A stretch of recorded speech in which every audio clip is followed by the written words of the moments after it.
Bienvenue à cette exploration de documents sur un sujet qui nous concerne tous un peu quand on apprend le français, la conjugaison des verbes. C'est souvent vu comme une montagne, non? Ah oui, absolument. C'est un peu la bête noire parfois. Pourtant, les sources qu'on a là, elles sont intéressantes parce qu'elles proposent des approches, disons, plus créatives. C'est ça. Les verbes, c'est quand même le moteur de la phrase, hein, pour dire ce qu'on fait, ce qu'on ressent. Exactement. C'est la colonne vertébrale. Et ces documents, ils ne nient pas la difficulté, attention, mais ils mettent en avant des techniques qui font appel à d'autres types de mémoire. Pas juste le par cœur bête et méchant. L'objectif, si je comprends bien, c'est de rendre ça moins rébarbatif, plus engageant, et surtout que ça reste. Voilà, tout à fait. On va regarder ensemble comment faire avec des méthodes comme chanter les terminaisons ou même mimer les verbes. Chanter, ah oui, j'ai vu ça. Ça peut paraître un peu étonnant, mais pourquoi pas, hein. L'idée, c'est d'ancrer des verbes comme, mettons, parler, finir, et le fameux aller, c'est irrégulier. C'est ça. La première méthode qui ressort bien, c'est la musique.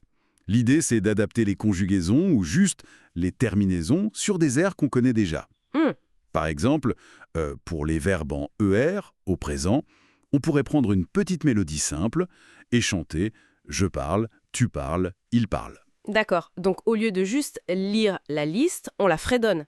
Et ça marcherait pour finir aussi avec une autre mélodie, peut-être. Je finis, tu finis, il finit. Précisément. Le rythme, la mélodie, ça aide le cerveau à, comment dire, à créer d'autres points d'accroche. C'est la mémoire auditive qui travaille en plus. Je vois. Et c'est particulièrement utile, selon les sources, pour les formes irrégulières. Prenez aller. Je vais, tu vas, il va, c'est pas logique. Mais avec une mélodie dédiée, hop, ça peut rentrer plus facilement. D'accord, c'est pas bête comme idée. L'autre approche, c'était les gestes, c'est ça? Associer une action, oui, la mémoire kinesthésique. Le corps qui apprend en même temps que la tête. Les documents expliquent ça bien, hein. On mime l'action de parler quand on dit je parle. Ou on fait un geste de conclusion pour je finis. Ça ancre le sens du verbe avec sa forme. Et pour aller, on ferait quoi? Un geste de déplacement pour je vais, par exemple. Et peut-être un geste différent, plus large pour nous allons, pour bien marquer cette différence, cette irrégularité, même physiquement. D'accord, je vois l'idée. Ça rend l'apprentissage plus vivant, plus actif. Mais est-ce que ça suffit pour que ça tienne longtemps, ces réas? Les sources parlent aussi de répétition espacée. Ça sonne un peu plus classique, non? C'est moins spectaculaire, c'est vrai, peut-être moins fun au premier abord. Mais les sources insistent, c'est redoutablement efficace. C'est basé sur comment notre cerveau euh, consolide l'information, en fait. C'est-à-dire? Il ne s'agit pas de répéter 50 fois d'affilée, mais plutôt de revoir le verbe ou sa conjugaison à des moments précis, juste avant qu'on commence à l'oublier.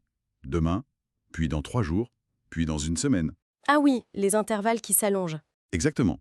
Et il y a des outils pour ça d'ailleurs mentionnés dans les textes. Des applications comme Anki, Quizlet, elles gèrent ces rappels automatiquement. Donc on peut mixer les approches. Apprendre avec une chanson ou un geste, et ensuite utiliser la répétition espacée pour graver ça dans le marbre. C'est tout à fait ça. C'est complémentaire. Les sources donnent même des exemples de phrases qui montrent cette mise en pratique. Du genre, je chante les conjugaisons pour m'en souvenir. Ou bien, nous associons un geste à chaque nouveau verbe pour mieux le retenir. Ça illustre bien. Il y avait aussi un conseil pratique, je crois. Rendre les choses visibles. Oui, une affiche. Une affiche avec les conjugaisons clés, pourquoi pas, parler, finir, aller au présent, qu'on met là où on passe souvent. La cuisine, le bureau. Ou même s'enregistrer en train de chanter ces verbes et écouter ça dans les transports. Voilà, multiplier les contacts, utiliser différents sens, auditif, visuel, kinesthésique. Donc, pour résumer un peu ce qu'on a vu dans ces documents, maîtriser les verbes français, ça n'a pas à être une corvée. Il y a des chemins de traverse créatifs et même amusants. C'est l'idée principale, oui. Chanter, bouger, répéter intelligemment. Ça peut vraiment changer la donne. L'important, c'est la régularité et, si possible, y trouver un peu de plaisir. Et le bénéfice, c'est que ça transforme une tâche qui peut faire peur en quelque chose de plus engageant, tout simplement. Moins intimidant. Tout à fait. Ça dédramatise. Ça change la perspective. Absolument. Et ça nous amène peut-être à une dernière petite question, une réflexion pour conclure. Si on intègre vraiment ces techniques ludiques, pas juste comme des astuces, mais au quotidien, comment ça pourrait transformer Au-delà de la mémoire pure, notre rapport global à la langue française, notre aisance, notre intuition même.